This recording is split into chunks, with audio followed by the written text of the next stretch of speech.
ഒരു 4 ഫീച്ചേഴ്സ് ഉണ്ടാകും. ഒന്ന്, നിങ്ങൾക്കൊരു സങ്കടം വരികയാണെങ്കിൽ കമ്മ്യൂണിക്കേഷൻ ലെവലുണ്ടാവും. ഒരു കമ്മ്യൂണിക്കേഷൻ വരും. സാന്ത്വനത്തിൻ്റെ, ദൈവജനത്തിൻ്റെ പ്രത്യേകതയാണ് സാന്ത്വനം. അപ്പോൾ സാന്ത്വനത്തിൻ്റെ ഒരു കമ്മ്യൂണിക്കേഷൻ. അതുകൊണ്ടാണ് നിങ്ങളോട് എപ്പോഴും അരമണിക്കൂർ ബൈബിൾ വായിക്കണമെന്ന് പറയത്തില്ലേ. ഈ സാന്ത്വനം കിട്ടുമ്പോൾ നമുക്കറിയാമല്ലോ, വേർഡ് ഓഫ് ഗോഡിലൂടെ മാത്രമേ ദൈവം കമ്മ്യൂണിക്കേറ്റ് ചെയ്യത്തുള്ളൂ സാധാരണ. അത് നിങ്ങൾക്ക് ആ ദൈവത്തിൻ്റെ സാന്ത്വനം കിട്ടാൻ വേണ്ടിയാണ് നിങ്ങൾ വചനം അരമണിക്കൂർ വെച്ച് എല്ലാ ദിവസവും വായിക്കാൻ പറയണത്. ഇൻ കേസ് എന്തെങ്കിലും കാഷ്വാലിറ്റി ഉണ്ടായി നിങ്ങൾ പെട്ടുപോയാൽ ദൈവത്തിൻ്റെ മനസ്സ് നിങ്ങളോട് പറയണത് വചനത്തിൻ്റെ മീഡിയ ഉപയോഗിച്ചിട്ടായിരിക്കും. അതുകൊണ്ടാണ് നിങ്ങളോട് പറയണത് നിങ്ങൾ അരമണിക്കൂർ വചനം വായിക്കണം. ഇഷ്ടമുള്ള സ്ഥലത്ത് നിന്ന് വായിക്കാം, അല്ല ആദ്യം മുതൽ അവസാനം വരെ വായിക്കണമെന്ന് നിർബന്ധമില്ല. തുറക്കുമ്പോൾ സങ്കീർത്തനമോ സുവിശേഷമോ എന്താണ് നിങ്ങൾക്ക് ദൈവം തരണത് അത് വായിക്കണം. വായിക്കുമ്പോൾ മനസ്സിലാകാതിരിക്കുന്ന ഒരു പ്രശ്നവും ഇല്ല. അത് ഈ കത്തോലിക്കർ മാത്രമേ പറയത്തുള്ളൂ മനസ്സിലാകണില്ലെന്ന്. ബാക്കി എല്ലാവരും പറയും പെട്ടെന്ന് മനസ്സിലാകുന്നുണ്ടെന്ന് പറയും. അത് നിങ്ങൾ അന്വേഷിച്ചാൽ മതി എന്താ കാര്യമെന്ന്. ഇത് വായിക്കാൻ ഭയങ്കര പാടാണ്, മനസ്സിലാകുന്നില്ലെന്ന് കൂടുതൽ എന്നോട് പറഞ്ഞിരിക്കുന്നത് എല്ലാം കത്തോലിക്കരാണ്. പെട്ടെന്ന് മനസ്സിലാകുമെന്ന് പറയുന്നത് ഹൈന്ദവ സഹോദരങ്ങളാണ്. എന്താ കാര്യത്തിനാൽ ഇതിൻ്റെ മനസ്സിലാകേണ്ട ഒരു അഭിഷേക തലമുണ്ട്. അതിൻ്റെ ഒരു അഭിഷേക തലമുണ്ട്. ദൈവം നമ്മളോട് കമ്മ്യൂണിക്കേറ്റ് ചെയ്യണമാണ്. അതിനുപയോഗിക്കുന്ന ലളിതമായ വാക്കുകളാണ് ബൈബിളിലുള്ളത്. ഞാൻ ഈ ദിവസം അനു വിജയൻ്റെ ഒരു സാക്ഷ്യം കേൾക്കിയിരുന്നു. അപ്പോൾ അനു വിജയനെ സംബന്ധിച്ചിടത്തോളം അവൾ പണയം വെച്ച് വീട്ടിലുണ്ടായിരുന്ന സ്വർണ്ണമാല പണയം വെച്ച് ഉടമ്പടി എടുത്ത ആളാണ്. അപ്പോൾ അതിൻ്റെ അകത്ത് ഇൻവെസ്റ്റ്മെൻറ്റ് അപ്പം തന്നെ അതിൻ്റെ അകത്ത് ചോദ്യം ചെയ്യപ്പെടാത്ത ഇൻവെസ്റ്റ്മെൻറ്റായി. ഇതിൻ്റെ ഇൻവെസ്റ്റ്മെൻറ്റ് ലെവൽ സത്യസന്ധമായാൽ പെട്ടെന്ന് അടയാളങ്ങൾ സ്പീഡപ്പാകും. ദൈവത്തിന് ഒരു സംശയം തോന്നരുത്. ഓരോരുത്തരൊക്കെ ഉടമ്പടി എടുക്കുന്നുണ്ട്, ഇനിയിപ്പോൾ അതിൻ്റെ കുറവൊന്നും വേണ്ട, എന്നാൽ നമുക്ക് ആലപ്പുഴ പോയേക്കാം എന്നൊക്കെ വിചാരിച്ച് അങ്ങനെ ഉടമ്പടി എടുക്കുന്നവരുണ്ട്. അപ്പോൾ അതിൻ്റെ ദൈവത്തിന് അറിയാം അതൊരു ഫേക്ക് കേസാണ്. അവർക്ക് ഇതുകൊണ്ട് വലിയ അത്യാവശ്യമൊന്നുമില്ല, അവർക്ക് അത്ര ഉണ്ട് വലിയ ഇതിനകത്ത് ആശ്രയിക്കണമെന്നുമില്ല. ഇപ്പോൾ എല്ലാവരുമൊക്കെ എടുക്കുന്നുണ്ടല്ലോ, കൂട്ടുകാരും നാട്ടുകാരൊക്കെ എടുക്കുന്നുണ്ട്. ഇനിയിപ്പോൾ അതിൻ്റെ ഒരു കുറവ് നമുക്കുണ്ടാവേണ്ടെന്ന് വിചാരിച്ചുകൊണ്ട് ഒരു സാധാരണ ലെവലിലെടുക്കും. അപ്പോഴും ദൈവത്തെ നമ്മൾ ശ്രദ്ധിക്കേണ്ടതേ, എപ്പോഴും ഉടമ്പടി ശ്രദ്ധിക്കേണ്ടത്, ഇത് എപ്പോഴും അച്ഛൻ പറഞ്ഞ ഒരേ വാക്കാണ്, ഇതൊരു ബൈലാറ്ററൽ എഗ്രിമെൻ്റാണ്. ഉഭയകക്ഷി ആയിട്ടുള്ളൊരു ധാരണാപത്രമാണ്. എന്ന് വെച്ച് കഴിഞ്ഞാൽ നമ്മളൊരു കക്ഷിയാണ് അവിടെ. പ്രാർത്ഥനയും നമ്മളൊരു കക്ഷിയല്ല, ആർക്കും വേണ്ടി പ്രാർത്ഥിക്കാം. അതിനകത്ത് കമ്മിറ്റ്മെൻറ്റ്സ് ഒന്നുമില്ല, നിബന്ധനകളൊന്നുമില്ല. ഉടമ്പടി വരുമ്പോൾ നമ്മളൊരു ഈക്വൽ പാർട്ട്ണറായിട്ട് വരും, ഒരു തുല്യ പങ്കാളിയായിട്ടാണ് വരണത്. ഈ തുല്യ പങ്കാളി വരുമ്പോൾ ഉണ്ടാകുന്നൊരു പ്രശ്നം, ഉടമ്പടി വാഗ്ദാനങ്ങളുടെ അവകാശികളായിട്ട് വരും. അത് 1-2 വാഗ്ദാനമല്ല, ദൈവം ലോകം സൃഷ്ടിച്ച കാലം മുതൽ മനുഷ്യരാശിയുടെ വ്യത്യസ്തങ്ങളായ കാലാവസ്ഥയ്ക്കുണ്ടായിട്ടുള്ള പ്രതിസന്ധികളെ അതിജീവിക്കുന്നതിന് വേണ്ടി അതാത് കാലത്ത് കൊടുത്തിരിക്കുന്ന അപ്ഡേഷനോട് കൂടിയിട്ടുള്ള വാഗ്ദാനങ്ങൾക്ക് മുഴുവൻ നമ്മൾ അവകാശികളായിട്ട് വരികയാണ്. അപ്പോൾ ഉടമ്പടി എടുക്കുമ്പോൾ നമുക്ക് സാധാരണ പ്രാർത്ഥിക്കുന്ന പോലെ പ്രാർത്ഥിക്കുമ്പോൾ ഇതിനെക്കുറിച്ച് we are not bother about it. അറിയത്തില്ല നമുക്ക് ഇതിൻ്റെ അകത്ത് എന്ത് പ്രാർത്ഥിക്കുമ്പോൾ ഒരു വിഷയം വന്ന് നമ്മൾ പ്രാർത്ഥിച്ചു, അത്രേ ഉള്ളൂ. അത് കിട്ടിയാൽ കിട്ടും, അല്ലെങ്കിൽ പോകാം. പക്ഷേ ഉടമ്പടി അത് പോകത്തില്ല, പോകേണ്ട കാര്യമില്ല. കാര്യം അത് ബൈലാറ്ററൽ എഗ്രിമെൻറ്റാണ്. പിന്നെ നമുക്ക് വരുന്ന ഒരു സീരിയസ്നെസ് എന്ന് പറയണത്, നമ്മൾ ഉടമ്പടിയിൽ നമ്മൾ ആ നിബന്ധനകളെ കൃത്യമായിട്ട് പാലിച്ചെന്ന് നമ്മൾ ഉറപ്പ് വരുത്തണം. അപ്പോൾ ഉറപ്പ് വരുമ്പോൾ നമ്മുടെ ക്ലെയിം കൂടിക്കൊണ്ടിരിക്കും. അങ്ങനെ ക്ലെയിം. അതുകൊണ്ടാണ് ഞാൻ ഈ അച്ഛൻ പറഞ്ഞത് കണ്ണ് കാണാൻ പാലാത്തവരൊക്കെ ഒന്ന് ഉടമ്പടി എടുക്കണമെന്ന് പറഞ്ഞതിൻ്റെ കാര്യം. അവരാദ്യം കണ്ണ് കാണാൻ വേണ്ടി പ്രാർത്ഥിക്കും. ബൈബിൾ ഇപ്പോൾ എൻ്റെ അടുത്ത് വരും, ബൈബിൾ വായിച്ചാ ഇല്ല, കണ്ണ് കാണാൻ പാടില്ല. ഞാൻ പറയും വീട്ടിലിരിക്കാൻ പറ്റും, വല്ല കാര്യമുണ്ടോ കെട്ടിയെടുത്തേക്കൊണ്ട് വരാൻ? അല്ല, കണ്ണ് കാണാൻ പാടില്ലാത്തവരും ഉടമ്പടി എടുക്കരുത്. എടുക്കുകയാണെങ്കിൽ മര്യാദക്ക് വീട്ടിൽ കണ്ണ് കാണാവുന്ന ആൾക്കാരെ കൊണ്ട് വചനം വായിച്ച് കേൾക്കണം, അല്ലാതെ അഭ്യാസം കാണിക്കരുത്. കണ്ണ് കാണാവുന്ന പേരക്കിടാക്കളില്ലേ, അവരെ കൊണ്ട് ബൈബിൾ വായിച്ച് അരമണിക്കൂർ കേൾക്കാമെങ്കിൽ മാത്രമേ ഈ പരിപാടിക്ക് ഇറങ്ങാവൂ. കാര്യം വെച്ചാൽ ഇതിൻ്റെ കമ്മ്യൂണിക്കേഷൻ ലെവൽ വരുമ്പോൾ ഉടമ്പടി ദൈവം ഏത് സമയത്ത് നമ്മളോട് സംസാരിക്കും. ആ സംസാരിക്കുമ്പോൾ ചിലപ്പോൾ അടയാളങ്ങൾ കാണും, ചിലപ്പോൾ സ്വപ്നങ്ങൾ കാണും. ഇതൊന്നും ഒരു പുത്തരിയല്ല, ഒരു പഞ്ഞമുള്ള കാര്യമല്ല. ഉടമ്പടി കമ്മ്യൂണിക്കേഷൻ്റെ പദ്ധതിയാണ്. ദൈവം എങ്ങനെ കാണിക്കും? ദൈവത്തിൻ്റെ മനസ്സിലിരിപ്പ്, കർത്താവിൻ്റെ മനസ്സിലുള്ള കാര്യങ്ങൾ നമ്മളെ ധരിപ്പിക്കുന്നതിനാണ് ദൈവം സ്വപ്നം ഉപയോഗിക്കും, ദർശനം ഉപയോഗിക്കും, അടയാളം ഉപയോഗിക്കും. പിന്നെ ഞാൻ കൂടെയുണ്ട്, നീ ഇപ്പം സങ്കടമാണെങ്കിലും അത് മാറിക്കൊള്ളും, നീ വെയിറ്റ് ചെയ്യാൻ പറഞ്ഞ സ്വർഗീയ സുഗന്ധമായിട്ട് അനുഭവിക്കാൻ പറ്റും. ഇത് ഒരു ദിവസം ഒരു 5-10 സാക്ഷ്യം എടുത്ത് 5-ൻ്റെതും കമ്മ്യൂണിക്കേഷനുണ്ട്. ഇതിനൊന്നും ഒരു സീനിയോറിറ്റി ഒന്നും അല്ല പ്രശ്നം, ഫിഡലിറ്റിയാണ് പ്രശ്നം. ഇപ്പം ഞാൻ 85 കൊല്ലമായി കത്തോലിക്കനാണ്, അല്ലെങ്കിൽ ഞാൻ 65 കൊല്ലമായി കത്തോലിക്കനാണ്, ആ ശുശ്രൂഷയിൽ ചെയ്ത് നിലനിന്ന് പോവുകയാണ്. അതൊന്നും സീനിയോറിറ്റി അല്ല എൻ്റെ വിഷയം. ചിലപ്പോൾ ആദ്യമായിട്ടാണ് നീ ജന്മത്തിൽ ഉടമ്പടി എടുക്കുന്നത്. നീ വിശ്വസ്തതയാണ് പ്രശ്നം, ഫിഡലിറ്റിയാണ് എൻ്റെ പ്രശ്നം. അപ്പോൾ നീ വിശ്വസ്തയാണെങ്കിൽ ഉടമ്പടി ഓട്ടോമാറ്റിക്കായിട്ട് ഫയറാകും. അപ്പോൾ ഒന്ന് പ്രാർത്ഥിച്ചേ, കർത്താവ് ദൈവമേ, അങ്ങയോട് ചെയ്ത ഉടമ്പടിയിലെ വിശ്വസ്തരായിരിക്കാൻ എന്നെ പ്രത്യേകം അഭിഷേകം ചെയ്യണമേ. അവിശ്വസ്തതയുടെ ഒരു ലാഞ്ചന പോലും നമ്മുടെ ഉടമ്പടി ബന്ധത്തിൽ ഉണ്ടാവാതിരിക്കാൻ എന്നെ പ്രത്യേകം സംരക്ഷിക്കണമേ. അങ്ങയുടെ നാമത്തെ ഓർത്ത് സംരക്ഷിക്കണമേ. സ്തുതിക്കട്ടെ. ഹല്ലേലൂയ. ആരാധന. ഉടമ്പടി നിബന്ധനകള് വിശ്വസ്താപൂർവം പാലിക്കുവാനുള്ള ഈ അഭിഷേകം ഈ ആരാധനയിലൂടെ വ്യക്തിപരമായി ഞങ്ങൾക്ക്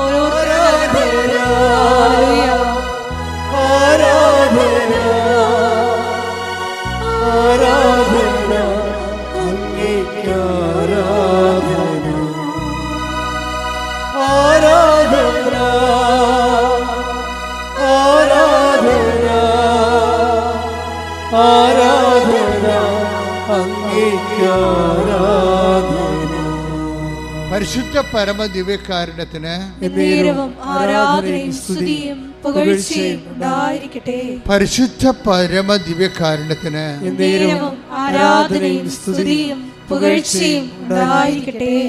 അപ്പോൾ ഈ അനുവിജയൻ ഈ ടൈം ഷോർട്ടണിങ്ങിൻ്റെ ഒരു നല്ല സാക്ഷ്യമാണ്. ഒരാൾക്കാർക്ക് ഉടമ്പടി എടുക്കുമ്പോൾ അവർ സിൻസിയർ, ഞാൻ നേരത്തെ പറഞ്ഞത് എന്താണ്, ആദ്യം പറഞ്ഞത് എന്താണ്, ഫിഡലിറ്റി. പിന്നെ വരുന്നത് സിൻസിയറിറ്റിയാണ്. എന്ന് വെച്ച് കഴിഞ്ഞാൽ ആത്മാർത്ഥതയും വിശ്വസ്തതയുമാണ് ഇത് ഫയറാക്കണത്. അല്ലാതെ നിങ്ങൾക്ക് ആർക്കും നിലവിളിച്ചിട്ട് കാര്യമൊന്നുമില്ല.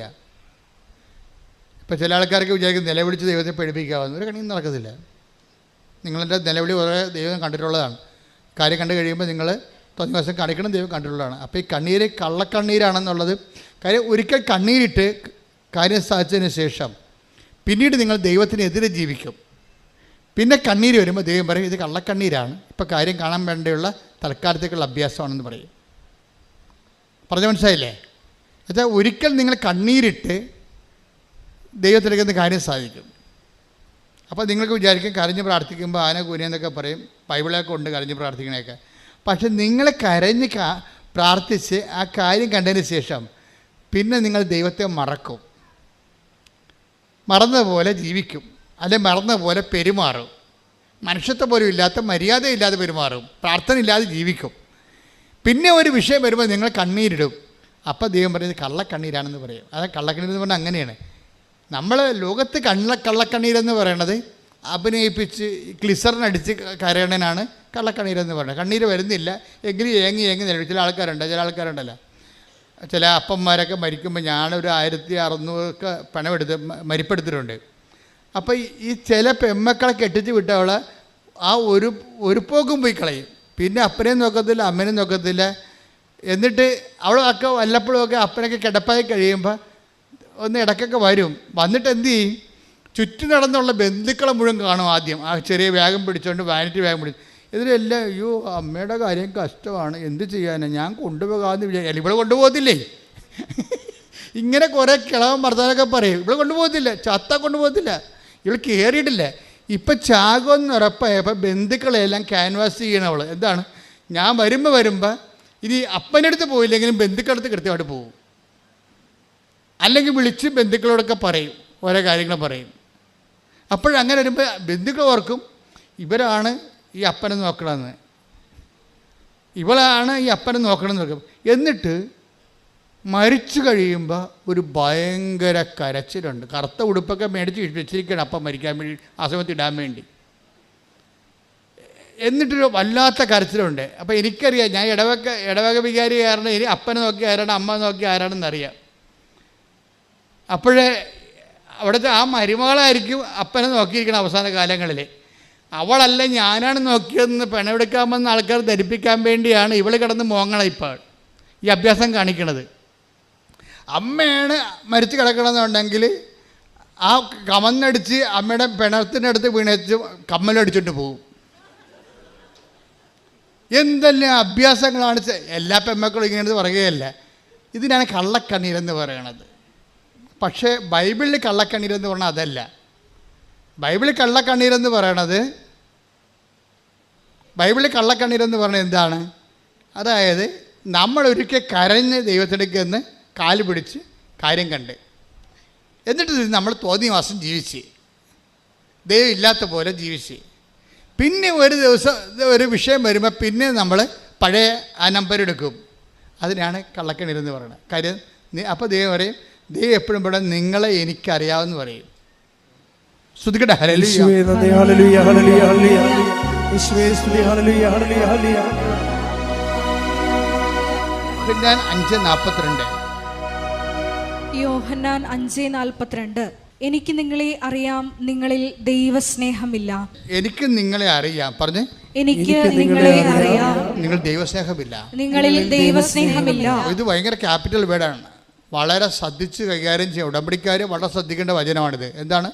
യോഹന്നാൻ 5:42. എന്താണ്? എനിക്ക് നിങ്ങളെ അറിയാം. അത് തന്നെ, ഓർഡർ തമ്മവ ആളറിയാം. അത്ര, എനിക്ക് നിങ്ങളെ അറിയാം എന്ന് വെച്ചാൽ നിങ്ങളെ പഴയ ചരിത്രം അറിയാമെന്ന് പറയണം. ഒന്നും മറക്കത്തില്ല, അല്ലേ കുഴപ്പം. ദൈവത്തിൻ്റെ ഏറ്റവും വലിയ കുഴപ്പം എന്താണെന്ന് വെച്ച് കഴിഞ്ഞാൽ ഒന്നും മറക്കത്തില്ല. നിങ്ങൾ മറന്നു പോകും. പക്ഷെ മറ്റത് അവിടെ ക്ലിയർ റെക്കോർഡ് ചെയ്ത് വെച്ചിരിക്കുക, രജിസ്റ്റേർഡാണ് സംഭവം. നിങ്ങൾ ഈ രജിസ്റ്റേർഡ് എന്ന് പറയുന്നത് നിങ്ങളുടെ തലയിലെഴുത്തായിട്ട് മാറരുത്. നിങ്ങളുടെ തലയിലെഴുത്ത് നിങ്ങൾ തന്നെ തിരുത്താൻ നോക്കണം. കാര്യം നിങ്ങളുടെ കഴിഞ്ഞ കാലങ്ങളിലുള്ള അഭ്യാസങ്ങളും ആ വ്യക്തികൾ തന്നെ ഇന്നും ജീവിച്ചിരിക്കണമെന്നുണ്ടെങ്കിൽ നിങ്ങൾ ഫ്രോഡായിട്ട് രജിസ്റ്റേർഡാണ്. നിങ്ങളുടെ പേരടിക്കുമ്പോൾ തന്നെ ഫ്രോഡെന്ന് അടിച്ചു വരും,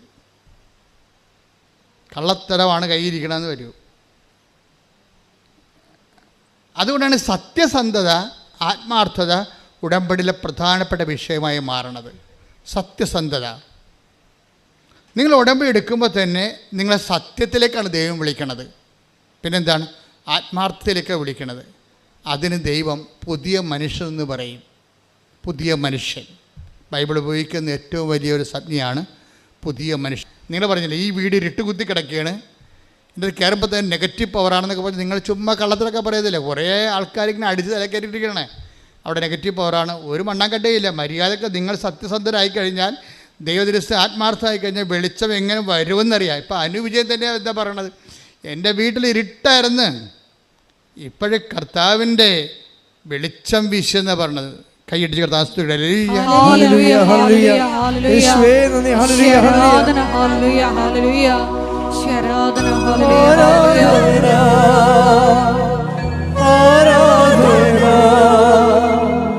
ആരാധന അങ്ങേക്ക് ആരാധന ആരാധന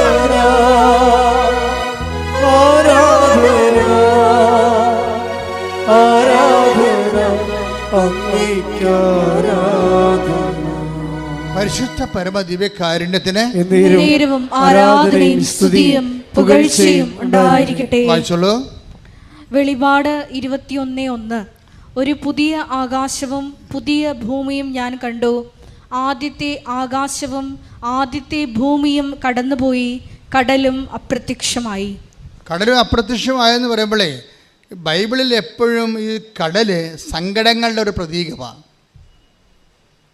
ഈ സങ്കടങ്ങൾ അപ്രത്യക്ഷമാകുന്നൊരു സമയമുണ്ട്.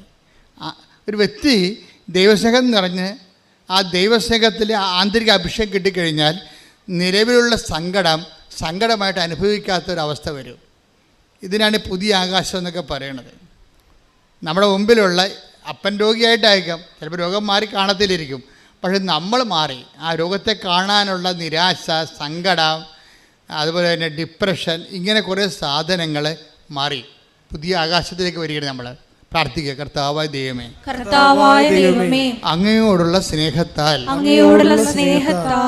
അങ്ങയുടെ വചനം സത്യസന്ധമായി ആത്മാർത്ഥമായി പാലിക്കുന്നതിലൂടെ അങ്ങയോട് ചെയ്ത ഉടമ്പടിയിൽ വിശ്വസ്തരായി ജീവിക്കുന്നതിലൂടെ എനിക്ക് ദൈവസ്നേഹത്തിന്റെ ആന്തരിക അഭിഷേകം നൽകണമേ. ശ്രുതികട ഹല്ലേലൂയ ഹല്ലേലൂയ ഹല്ലേലൂയ. ഉടമ്പടി നിബന്ധനകള് പാലിക്കുന്നതിലൂടെ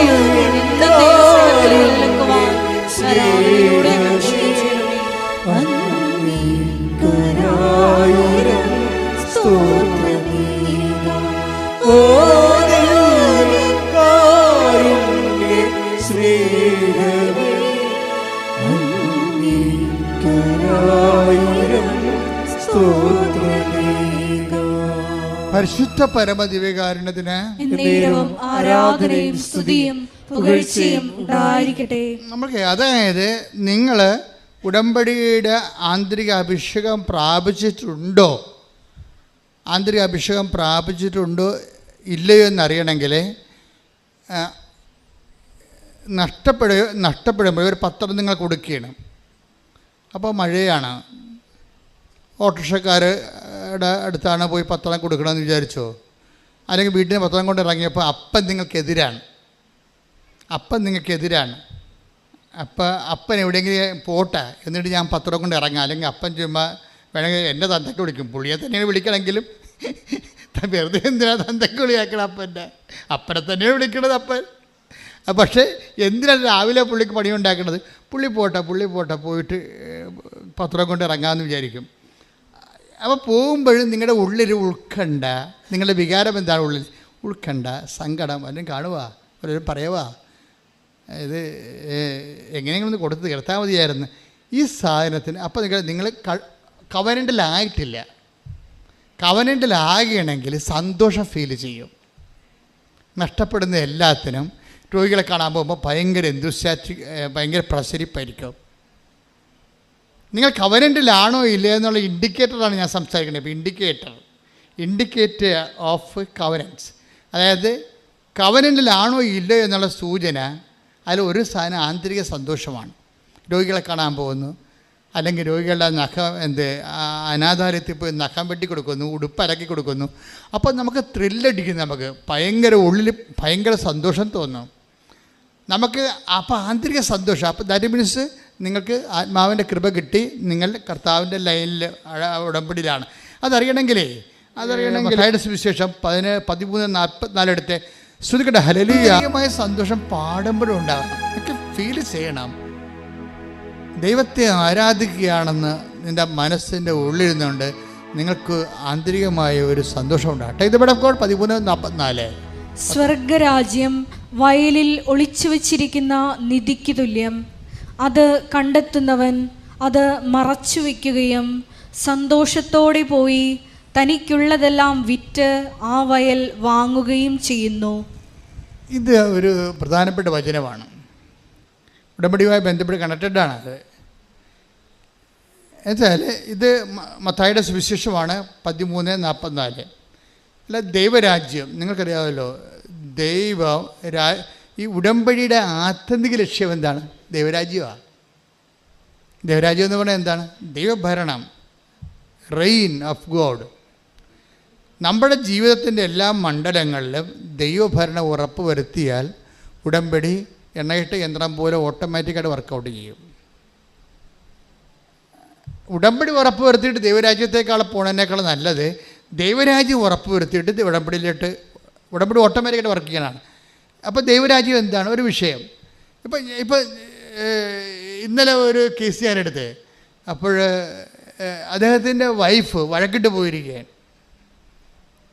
അപ്പോൾ അവർ ഒന്നിച്ച് ജീവിക്കണമെന്നാണ് പുള്ളി എൻ്റെ അടുത്ത് എഴുതി തന്നിരിക്കുന്നത്. അപ്പോൾ ഞാൻ മാതാവിൻ്റെ അടുത്ത് കൊണ്ടുവന്ന് അത് വെച്ചിട്ട് തിരിച്ചു വന്ന ആളോട് ചോദിച്ച്, നിങ്ങൾ പോയി വിളിക്കുമോന്ന്. വിളിക്കത്തില്ല. അത് എന്ത് മാതാവിനെ കൊണ്ട് വിളിപ്പിക്കാൻ വേണ്ടി ഇരിക്കുന്ന പാപ്പടമ്മ വിളിക്കത്തില്ല. പുള്ളിക്കാർ ഈഗുണ്ട്. അത് ലോകരാജ്യം എന്ന് പറയും. എന്നുവെച്ചാൽ അയാളുടെ അധികാരം. കാര്യം ഞാൻ പോയി വിളിച്ചുകൊണ്ട് വന്നാൽ അവിടെ അമ്മായിയമ്മ ഇരിപ്പുണ്ട്. അവിടെ എന്താണ്, അങ്ങനെ വരട്ടെ, അവസാനം പട്ടി വന്ന പോലെ നീ വന്നില്ല, നിന്നെ വരത്താൻ എനിക്കറിയാവുന്ന അമ്മായിയമ്മ അവിടെ ഇത് പറയും. അപ്പോൾ അവരെ ചവിട്ടിക്കിറാൻ വേണ്ടി ഇയാൾക്ക് തോന്നും. അതുകൊണ്ട് ആ അഭ്യാസത്തിൽ ഞാനില്ല. അവൾ വരണേ വന്നിട്ട് ഒരുമിച്ച് ജീവിക്കാൻ തയ്യാറാണ്. ഇവിടെ ദൈവരാജ്യം ഇല്ല. മനസ്സിലായില്ലേ? ദൈവരാജ്യം എന്ന് പറയണത് ദൈവത്തിൻ്റെ വചനത്തിന് വേണ്ടി, സ്വന്തം ദൈവഭരണത്തിന് വേണ്ടി സ്വന്തമായിട്ട് അടിയുറ വെക്കണം. അവിടെ അഹങ്കാരമില്ല, ക്ഷമയുണ്ട്. ക്ഷമയെന്ന് പറഞ്ഞാൽ എന്താണ്? കണ്ടൻറ്റ് വൈസ് ക്ഷമ എന്താ? മഹാത്മാഗാന്ധിയുടെ ക്ഷമയല്ലേ ബൈബിളിലെ ക്ഷമ? കണ്ടൻറ്റ് വൈസ് ഒരു ക്ഷമ എന്ന് പറയുന്നത് കണ്ടൻറ്റ് വൈസിൽ അതിൻ്റെ അകത്ത് ചേരുവകര് ക്ഷമയെന്ന് പറയുന്നത് എന്താണ്? സഹിക്കുന്ന സ്നേഹത്തിനാണ് ക്ഷമയെന്ന് പറയണത്. മനസ്സിലായ? ഞാൻ മണ്ണോളം ക്ഷമിച്ചെന്നൊക്കെ പറയണതല്ല പ്രശ്നം. സഹിക്കുന്ന സ്നേഹം എന്ന് പറഞ്ഞാൽ ആർക്കുള്ളതാണ്? കുരിശിലെ കർത്താവിനുള്ളതാണ് സഹിക്കുന്ന സ്നേഹം. ഈ സഹനം മുഴുവനും എന്തിനു വേണ്ടിയാണ്? നമ്മളുള്ള സ്നേഹത്തെ പ്രതിയാണ്. അപ്പോൾ സഹനം ഫീൽ ചെയ്യുന്നില്ല. ആളിൻ്റെ ഉള്ളിൽ സന്തോഷമാണ് ഉള്ളത്. നമ്മളാണ് ദുഃഖമാണെന്നൊക്കെ പറഞ്ഞ് പാട്ടൊക്കെ പാടി വെറുതെ കണ്ണിൽ നടത്തുന്നത്. ആളിൻ്റെ ഉള്ളിൽ ആ സമയത്ത് അവിടുന്നാണ് അവനെ ക്ലേശങ്ങൾക്ക് വിട്ടുകൊടുത്തത്. ആരാണ്? പിതാവായ ദൈവം പറഞ്ഞ് അവിടുന്നാണ് അവനെ ക്ലേശങ്ങൾക്ക് വിട്ടുകൊടുത്തത്. അപ്പൊ നിങ്ങൾ എപ്പോഴും ഓർക്കേണ്ടതാണ്, ഈ ക്ലേശത്തിന്റെ ഒരു ഭാഗം നമുക്കുണ്ടാകുന്ന ക്ലേശം എല്ലാം അങ്ങനെയല്ല, ഒരു ഭാഗം ദൈവദത്തമാണ് അതിനകത്ത് വരുന്നത്. അതിന് ദൈവികമായ ലക്ഷ്യങ്ങളുണ്ടാവും.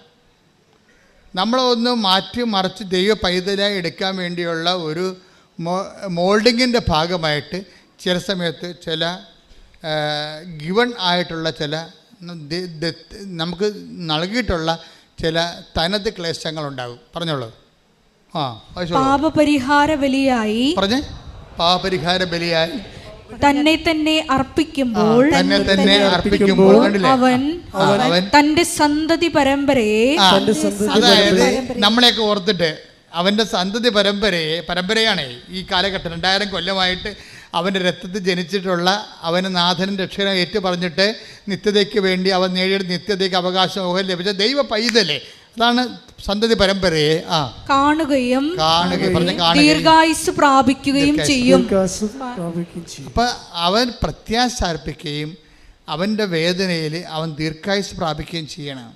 എന്നുവെച്ചാൽ ദീർഘായുസ് വെച്ചാൽ അവൻ്റെ ദീർഘായുസത്ത് ആയുസിൻ്റെ ദീർഘം എന്നുവെച്ചാൽ ഉയർപ്പാണ് ഉദ്ദേശിക്കുന്നത്. അവൻ പീഡാനുഭവത്തിൻ്റെ സമയത്ത് തന്നെ തിരുവുദ്ധാനത്തിൻ്റെ ആന്തരിക സന്തോഷം അനുഭവിച്ചവനാണ് ക്രിസ്തു. കൈയടിച്ച് കർത്താവ്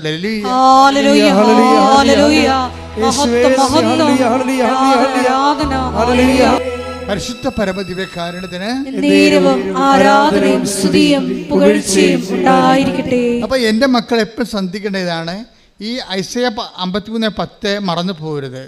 അതായത് നമ്മുടെ ക്ലേശങ്ങളിൽ തന്നെ, ഓരോ ക്ലേശങ്ങളും തന്നെ നമ്മുടെ തിരുവുദ്ധാനത്തിൻ്റെ വിത്തുകൾ ഉൾപ്പെട്ടിട്ടുണ്ടത്. പക്ഷെ നിങ്ങൾ ക്ലേശങ്ങളെ ക്രിസ്തുവിൻ്റെ നാമത്തെ പ്രതി ദൈവസ്നേഹത്തോടെയാണ് ക്ലേശങ്ങളെ അക്സെപ്റ്റ് ചെയ്യേണ്ടത്. ആ ഒരു ഫോർമാറ്റ് തന്നെയാണ് ഈ 13:44 എന്താണ് 13:44 എന്താ പറയണത്? നിങ്ങൾ ദൈവരാജ്യം കണ്ടെത്തി കഴിഞ്ഞാൽ പിന്നെന്ത് ചെയ്യും? ദൈവരാജ്യം എന്ന് പറഞ്ഞത് ക്രിസ്തുവാണേ.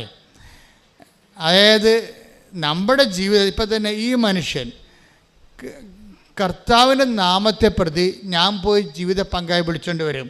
അമ്മായിയമ്മെന്ന് പറഞ്ഞാലും നാളെ ഞാൻ വിളിച്ചുകൊണ്ട് വന്ന കാരണം ഭാര്യ ചില മുഷ്കത്തടമൊക്കെ വീട്ടിൽ കാണിക്കും. ചില പെണ്ണുങ്ങളെ, നിങ്ങളൊന്നും അല്ല കേട്ടോ, നിങ്ങൾക്ക് എന്നെ കണ്ണു പിടിച്ച് നോക്കേണ്ട കാര്യമില്ല. ചില പെണ്ണുങ്ങളെ നമ്മൾ വിളിച്ചുകൊണ്ട് പോയി കഴിഞ്ഞാൽ അവൾ വന്നാൽ പിന്നെ നമ്മുടെ തലയിൽ കയറിയിരിക്കും. അത് ഇയാൾക്കറിയാം, ചില പെണ്ണുങ്ങളുടെ സ്വഭാവമാണെന്നറിയാം. അപ്പോൾ അതുകൊണ്ട് അവൾ ഞാനേ വരട്ടെ, ഞാൻ സ്വീകരിച്ചോളാം, അപ്പോൾ അടങ്ങി ഒതുങ്ങി വീട്ടിൽ കഴിയുമല്ല എന്നാണ് ഇയാൾ പറയണത്. പക്ഷെ അതിനകത്ത് ദൈവരാജ്യമില്ല. ദൈവരാജ്യം എന്താണ്? ഇവളോ ഇവളുടെ അമ്മയോ ഇവൻ്റെ ജീവിതമോ ഇവളല്ല അതിൻ്റെ കക്ഷി ആരാണ്? ക്രിസ്തുവാണ്. ക്രിസ്തുവിനെ പ്രതി ഞാൻ പോകും. നാണം കെട്ടാലും ആക്ഷേപം സഹിച്ചാലും അത് ക്രിസ്തുവിൻ്റെ സഹനത്തിൻ്റെ കൂടെ വെക്കുമ്പോൾ ക്രിസ്തുവിൻ്റെ പുനരുദ്ധാനം ഞാൻ അവകാശിയാക്കും. കൈയടിച്ച് ശ്രദ്ധിക്കട്ടെ. ഹല്ലേലൂയ.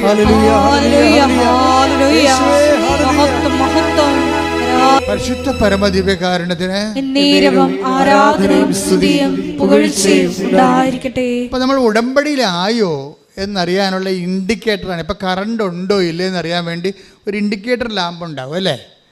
അതിന് നമ്മൾ രാത്രിയിലും ആ ഇൻഡിക്കേറ്റർ ലാമ്പ് അവിടെ കിടക്കും. അപ്പോൾ അതിൽ കറണ്ട് ഇല്ലെങ്കിൽ ഇൻഡിക്കേറ്റർ ലാമ്പ് കെട്ടുപോകും.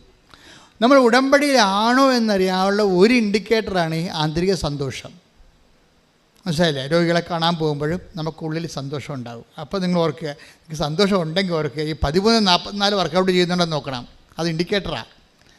നിങ്ങൾ രോഗികളെ കാണാൻ പോകുമ്പോൾ ഉള്ളിൽ സന്തോഷം തോന്നുന്നുണ്ടോ? നിങ്ങൾ ഉടമ്പടിയിലാണ്. നിങ്ങൾക്ക് രോഗികളെ പത്രം കൊടുക്കാൻ പോകുമ്പോൾ നിങ്ങൾക്ക് സന്തോഷം തോന്നുന്നുണ്ടോ? കർത്താവിൻ്റെ നാമത്തെ എല്ലാവരും അറിയിക്കാൻ വേണ്ടി ദൈവം എന്നെ അപ്പോസ്തലന്മാരുടെ സ്ഥാനത്ത് തിരഞ്ഞെടുത്തല്ലോ കർത്താവേ, എൻ്റെ ആയുസ്സിൽ ഒത്തിരി സ്ഥലത്ത് അവസാനം വരെ നിന്നെ അറിയിക്കാൻ ഇതുപോലെ എന്നെ ഉപകരണമാക്കണമേ എന്ന് പ്രാർത്ഥിച്ചു പോകുന്ന 10,000 ആൾക്കാർ ഉടമ്പടിയിലുണ്ട്. പക്ഷേ ചില ആൾക്കാർ ഈ വീട്ടിൽ നിന്ന് ഇറങ്ങുമ്പോൾ തന്നെ അങ്ങോട്ടും ഇങ്ങോട്ടും ഞാൻ കക്കാൻ പോണ പോലെ പത്രം കൊടുക്കാൻ പോണത്. അങ്ങനെ അവർ അവർ കാണും, അവർ പറയുമോ എന്ത് ദൈവമേ. അപ്പോൾ ഇങ്ങനെ ചങ്കിടിച്ചും ചുണ്ട് പറച്ചുമൊക്കെ പോകും. അപ്പോൾ നിങ്ങൾ you are not in covenant, നിങ്ങൾ ഉടമ്പടിയിലല്ല, ആന്തരിക സന്തോഷമില്ല, നിങ്ങൾക്ക് ഭാരമാണ്. ആന്തരിക സന്തോഷം വേണമെങ്കിൽ you must have love of God. നിങ്ങൾ ആദ്യമേ ചെയ്യേണ്ടത് ദൈവസ്നേഹം വർദ്ധിക്കുക. പുതിയ ആൾക്കാർക്ക് വേണ്ടിയാണ് ഞാൻ പറയണത്. നിങ്ങൾ ആദ്യമേ ചെയ്യേണ്ടത്, നിങ്ങൾ എന്ത് ചെയ്താലും ദൈവസ്നേഹം വർദ്ധിപ്പിക്കണം. ദൈവസ്നേഹം വർദ്ധിപ്പിക്കാനുള്ള എളുപ്പ വഴിയുണ്ട്. എന്ത് ചെയ്യണത്? ചെയ്യണ കാര്യങ്ങളെല്ലാം അവൻ്റെ നാമത്തിൽ ചെയ്യണം. 10:42 എടുത്ത് മത്തായി സുവിശേഷം. മത്തായി 10:42. ഈ ചെറിയവരിൽ ഒരുവന് ശിഷ്യന് എന്ന നിലയിൽ ഒരു പാത്രം വെള്ളമെങ്കിലും കൊടുക്കുന്നവന് പ്രതിഫലം ലഭിക്കാതിരിക്കുകയില്ലെന്ന് സത്യമായി ഞാൻ നിങ്ങളോട് പറയുന്നു. ഇത് മത്തായി ശ്ലീഹയുടെ സുവിശേഷമാണ്. ഇത് ലൂക്കിൻ്റെ ഒക്കെ പോകുമ്പോൾ കൃത്യമായിട്ട് പറയും, എൻ്റെ നാമത്തിൽ എന്ന് പറയും. ഈ ചെറിയൊരുവന് എൻ്റെ നാമത്തിൽ ഒരു ഗ്ലാസ് പത്രം വെള്ളം കൊടുക്കണവന് പ്രതിഫലം ലഭിക്കും. എന്താണ് ആ പ്രതിഫലം? ആ പ്രതിഫലം ദൈവസ്നേഹം തന്നെയാണ്. ശരിക്കും പറഞ്ഞാൽ അനുഭവിച്ച് നോക്കിയാൽ മനസ്സാകും. നമ്മൾ ചെയ്യുന്ന കാര്യങ്ങൾ ക്രിസ്തുവിൻ്റെ നാമത്തിലേക്ക് ആ നാമത്തിൽ ആണ് ചെയ്യണതെങ്കിൽ എന്നിട്ട് ദൈവസ്നേഹം വർദ്ധിപ്പിക്കാൻ വേണ്ടി നിങ്ങൾ കാഴ്ചവെക്കണം. നിങ്ങൾ ചെയ്യണ എന്താ സംഭവിച്ചു കഴിഞ്ഞാൽ നിങ്ങൾ ചെയ്യും. നിങ്ങൾ ചെയ്യണ കാര്യങ്ങൾ നിങ്ങൾ ചെയ്യണ ഇപ്പം നിങ്ങൾ ആശുപത്രിയിൽ പോണവരുണ്ട്. ഇപ്പം തന്നെ ഈ അനൂപ് വിജയൻ്റെ അടുത്ത് അനൂപ് വിജയൻ വീട്ടിൽ നിൽക്കുന്ന സമയത്ത് അയൽവാസി ഒരാൾ വീട്ടിൽ വന്ന്, അപ്പോൾ അനൂപ് വിജയൻ്റെ അമ്മയോട് ചോദിക്കുന്നുണ്ട്, ആശുപത്രിയിൽ പോകണം, പക്ഷെ പൈസ ഒന്നും ഇല്ലാത്തതുകൊണ്ടാണ് പോകാതിരിക്കണത് എന്ന് പറയും. അപ്പോൾ അനൂപ് വിജയൻ അത് കേട്ട് അവളുടെ മാല പണയം വെച്ച കാശ് കുറേ കൊണ്ടുവന്ന് ഇയാൾക്ക് കൊടുക്കും. ചേട്ടായി ആശുപത്രി പോകും എന്ന് പറയും. അവളെന്താ ചെയ്യണത്? അത് ക്രിസ്തുവിനുള്ള സ്നേഹത്തെപ്രതി അവൾ ചെയ്യണത്. ക്രിസ്തുവിനുള്ള സ്നേഹത്തെപ്രതിയാണ് ചെയ്യണത്. കാര്യം വെച്ചാൽ ഈ ചെയ്യുമ്പോൾ ചെയ്യണ കാര്യങ്ങൾ ദൈവസ്നേഹത്തോട് ചെയ്യണം. അനുവിജയൻ്റെ വിഷയം അതല്ല. അവളുടെ വിഷയം PSCക്ക് എഴുതിയിട്ടുണ്ട്. അവളുടെ ഏജ് ഓവറാകാൻ പോണേ. അവളെക്കാൾ എഴുതിയിരിക്കുന്ന ആൾക്കാരെല്ലാം ഹൈ റാങ്ക് ഉള്ളവരും അവരെക്കാൾ മെച്ചമായിട്ടുള്ള ആൾക്കാരാണ്. പക്ഷേ ഇവൾക്കിത് മാത്രമേ ആശ്രയിക്കാനുള്ളൂ. വേറെ ഒരു ഗതി പിടിക്കാൻ വേറൊരു ഓപ്ഷൻ ഇല്ല. അങ്ങനെ ഒരു ലിവിങ് ഓൺ ദി എഡ്ജ് എന്ന് പറയുന്ന പോലുള്ള ഒരു അറ്റത്ത് ജീവിക്കുന്ന ആളാണ്, വിധിയുടെ അറ്റത്ത് ജീവിക്കുന്ന ആളാണ്. അപ്പോൾ അവളെ സംബന്ധിച്ചിടത്തോളം പ്രധാനപ്പെട്ട പ്രാധാന്യം എന്താണ്? ഇയാൾക്ക് ഈ പണം കൊടുക്കുമ്പോഴും ദൈവമേ എങ്ങനെയെങ്കിലും എൻ്റെ PSCക്ക് ഒന്ന് കരകയറ്റണം എന്നാണ് അവൾ പറയേണ്ടത്. പക്ഷെ അവളതല്ല പറയണത്, എന്നാൽ ദൈവസ്നേഹം നിറയ്ക്കണമേ. ഇതാണ് വിഷയം. ഈ കളികൾ അറിഞ്ഞില്ല എന്നുണ്ടെങ്കിൽ ഉടമ്പടി ലാഗ് ചെയ്യും. നിങ്ങളിപ്പോൾ പ്രേക്ഷിത പ്രവർത്തനം ചെയ്യണില്ല എന്നൊന്നും ഞാൻ പറയത്തില്ല, നിങ്ങൾ ചെയ്യുന്നുണ്ട്. അപ്പം നിങ്ങൾ പറയും ഇതെങ്ങനെയെങ്കിലും എന്ത് ചെയ്താലും എന്ത് തൊന്തരവ് ചെയ്താലും കുഴപ്പമില്ല, PR എൻ്റെ മകൾക്ക് PR കിട്ടിയാൽ മതി. ഇങ്ങനെ കുറേ പെരിച്ചാഴികളുണ്ട്. മിക്കവാറും ആളേന്ന് പുറത്തിറങ്ങാൻ പറ്റത്തില്ല. കാര്യത്തിൽ നിങ്ങൾ നിങ്ങളുടെ വയറ്റിപ്പഴപ്പിന് വേണ്ടി മാത്രം ദൈവത്തെ ദുരുപനിയോഗിക്കുകയാണ്. ദൈവത്തിന് ഇവിടെ വലിയ ചാൻസൊന്നുമില്ല. അപ്പോൾ അത് എപ്പോഴും നമ്മൾ ശ്രദ്ധിക്കേണ്ടത്, ദൈവത്തിൻ്റെ മുമ്പിൽ തൂക്കാൻ നിന്ന് കൊടുക്കരുത്. കാര്യം ഞാൻ നിന്നെ തൂക്കി നോക്കി, മേനെ മേനെ തെക്കൽ ബാർസിൻ take the word of God. ദാനിയേൽ 5 ശ്രദ്ധിക്കട്ടെ. ഹല്ലേലൂയ ഹല്ലേലൂയ ഹല്ലേലൂയ ഹല്ലേലൂയ ഹല്ലേലൂയ യേശുവേ നന്ദി. ഹല്ലേലൂയ ഹല്ലേലൂയ ഹല്ലേലൂയ ഹല്ലേലൂയ യേശുവേ സ്തുതി. ഹല്ലേലൂയ. ദാനിയേൽ 5:25 മുതൽ 27 വരെ. ദാനിയേൽ 5:25. ആ ലിഖിതം ഇതാണ്: മേനെ മേനെ തെക്കേൽ പാർസീൻ. ഇതാണ് അർത്ഥം: മേനെ, ദൈവം നിന്റെ രാജ്യത്തിൻ്റെ നാളുകൾ എണ്ണുകയും അതിൻ്റെ അവസാനം കുറിക്കുകയും ചെയ്തിരിക്കുന്നു. തെക്കേൽ, നിന്നെ തുലാസിൽ തൂക്കി കുറവുള്ളവനായി കണ്ടിരിക്കുന്നു. ദൈവം ഒരാളെ തൂക്കുമ്പോൾ കുറവുള്ളവനായി കാണപ്പെടരുത്. പിന്നെന്ത് ചെയ്യണം? തൂക്കമുള്ള ദൈവത്തിരുസന്നിധി തൂക്കമുള്ള അളവിടും തൂക്കമുള്ള ആൾക്കാരായിരിക്കണം. അളവും തൂക്കമുള്ള ആൾക്കാരാണെങ്കിൽ എന്ത് ചെയ്യണം? നിങ്ങൾ ദൈവത്തിന് വേണ്ടിയാണ് ഈ വിഷയങ്ങൾ ചെയ്യേണ്ടത്, ദൈവസ്നേഹത്തെ പ്രതി. അല്ലാതെ നിങ്ങൾ സ്വന്തം വയറ്റിപ്പഴപ്പിന് വേണ്ടി ചെയ്യുമ്പോൾ നിങ്ങൾ ദൈവം തൂക്കി നോക്കുമ്പോൾ ഇത് ചുമ്മാ വയറ്റിപ്പഴപ്പിന് വേണ്ടി നടക്കുകയാണ്. അതിപ്പോൾ ഇവിടെ നരകത്തിലാണ് അതിനുള്ള ചാൻസ് ഉണ്ടെങ്കിൽ നരകത്തിൽ പോയിക്കൊള്ളൊരു പ്രശ്നമില്ല. അവർക്ക് കാര്യം കണ്ടാൽ മതി. ഇതൊക്കെ ദൈവത്തെ അറിയാം. ഇവിടെ ഇപ്പോൾ ഉടമ്പടിയെങ്കിൽ ഉടമ്പടി. ഇനിയിപ്പം നരകത്തിലാണ് പിശാചാണ് ഈ സാധനം കൊടുക്കണമെന്ന് വിചാരിച്ചോ, PR ഈ ഇതിട്ട് അങ്ങോട്ട് പോയിക്കൊള്ളൂ, ഒരു പ്രശ്നമൊന്നുമില്ല. ആ വയറ്റിപ്പഴപ്പുകാരെപ്പോഴും മാറിക്കൊണ്ടേയിരിക്കും, ദൈവത്തിനെയും അവർ മാറ്റും. അപ്പം അങ്ങനെ വരുമ്പോൾ നിങ്ങളുടെ വിഷയത്തിനാണ് നിങ്ങൾക്ക് പ്രാധാന്യം എന്നുണ്ടെങ്കിൽ നിങ്ങൾക്ക് ഭാരം കുറഞ്ഞ പറഞ്ഞ പോലെ ഞാൻ നിന്നെ തൂക്കി നോക്കി, എന്തു പറ്റി? നീ ഭാരം കുറഞ്ഞവനായിട്ട് കാണപ്പെട്ടു. അതുകൊണ്ട് എന്താണ്? മേനെ തെക്കൽ വാർസിൻ, ഞാൻ നിൻ്റെ നാളുകൾ എണ്ണിയിരിക്കണമെന്ന്. പണിയല്ലേ, വെറുതെ വന്ന് പണി മേടിക്കേണ്ട വല്ല കാര്യമുണ്ട്? നിങ്ങൾ ദൈവത്തിന് പ്രാധാന്യം കൊടുക്കാതെയാണ് ജീവിതത്തെ സമീപിക്കണമെന്നുണ്ടെങ്കിൽ ആളുകൾ എണ്ണപ്പെട്ടിരിക്കുന്നതാണ്. അതായത് നീ ദൈവത്തിൽ നിന്ന് തെറിച്ചു പോകാനുള്ള സമയമായെന്ന്. കാര്യം ദൈവം കുറേ കഴിഞ്ഞാൽ പിന്നെ നിന്നെ അക്കോമഡേറ്റ് ചെയ്യത്തില്ല. കാര്യം എന്താ? ജഡിക വാസനയുള്ള ലോകസന്തതിയാണ്.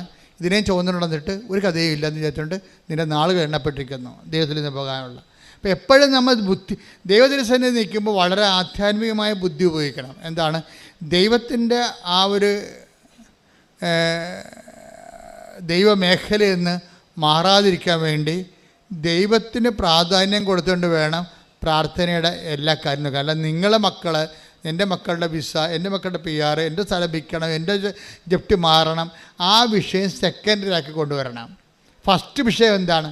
നിങ്ങൾ ദൈവസ്നേഹത്തിൽ വളർന്നിട്ട് ദൈവത്തിന് വേണ്ടി ജീവിക്കാൻ വേണ്ടി മാത്രം ആംബിയർ ആർജിക്കുന്നത് ഫസ്റ്റ് ആദ്യ തലത്തിൽ വരണം. പ്രാർത്ഥിക്കുക, കർത്താവേ ഞാനും അങ്ങും തമ്മിലുള്ള ബന്ധത്തില് സത്യസന്ധതയും വിശ്വസ്തതയും നിറവേറ്റിക്കൊണ്ട്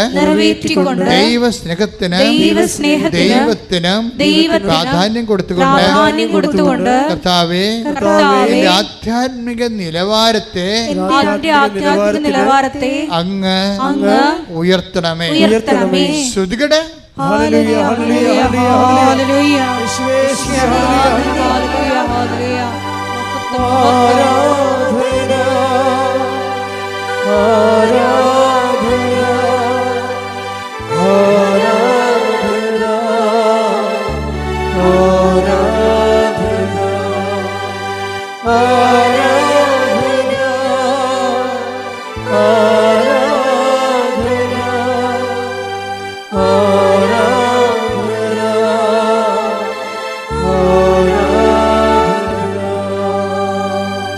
അപ്പോൾ ബൈബിൾ വളരെ ശ്രദ്ധയോടെ പറയുന്ന വിഷയമാണ് യോഗ്യത, അർഹത. അതുപോലെ തന്നെ നമ്മളെപ്പോഴും ഇതിൻ്റെ അർഹതയും യോഗ്യതയും ഉടമ്പടിയിൽ ഒത്തിരിയേറെ ഉപവിപ്രവർത്തനങ്ങളുണ്ട്, ഒത്തിരിയേറെ പ്രേക്ഷിത പ്രവർത്തനങ്ങളുണ്ട്. എന്തിനാ കാര്യം? അതിൻ്റെ ഉദ്ദേശം എന്താ?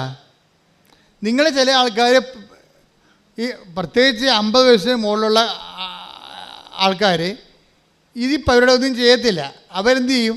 പ്രത്യക്ഷിക പ്രാർത്ഥന 53 പ്രാവശ്യം ചെല്ലും. ഒരു പണിയും നടക്കത്തില്ല. അഭ്യാസമൊന്നും കാണിക്കരുത്. കാലപ്പടി നിലത്തിലടിക്കുന്ന ബ്രാൻ. കാര്യം അങ്ങനെയുള്ള ഇത് അവൻ പറയണ പോലെ ചെല്ലുകയല്ല, ചെയ്യണ പ്രാർത്ഥനയാണ്, ചെയ്യണ പദ്ധതിയാണ്. ഇതിൻ്റെ അകത്തെന്ന് പറയണത് നമ്മൾക്ക് ദൈവത്തിൻ്റെ കണ്ണിൽ പൊടിയിടാനൊന്നും പറ്റത്തില്ല.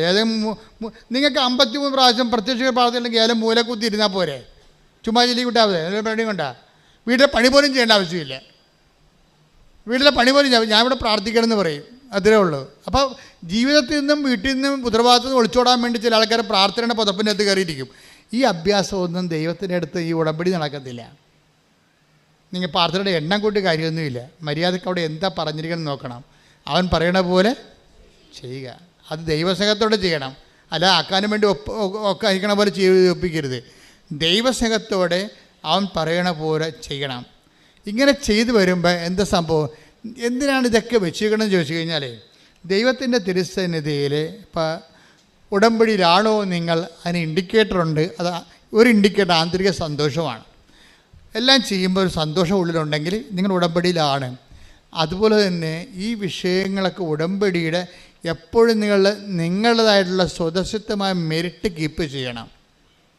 കാര്യം നിങ്ങൾ കോമ്പറ്റൻ്റ് അതോറിറ്റി ആണോ ദൈവമായിട്ട്? നിങ്ങൾ ആരുമായിട്ടാണ് ഉടമ്പടി ചെയ്തിരിക്കണത്? നിങ്ങൾ പഞ്ചായത്ത് പ്രസിഡൻറ്റുമായിട്ടൊന്നും അല്ല ഉടമ്പടി ചെയ്തിരിക്കണത്. ആരുമായിട്ടാണ്?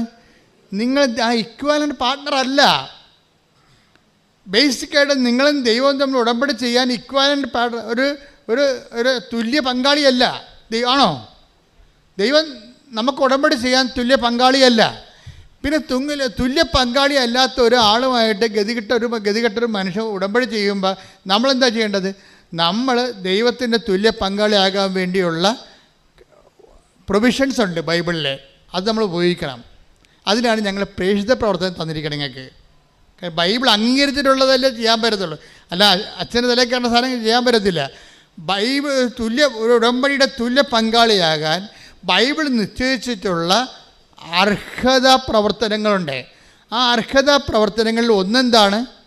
പ്രേക്ഷിത പ്രവർത്തനമാണ്. കർത്താവിനെ അറിയാത്തവരെ അറിയിക്കുക. അതെങ്ങനെ അറിയിച്ചാൽ പോരാ, സന്തോഷത്തോടെ അറിയിക്കണം.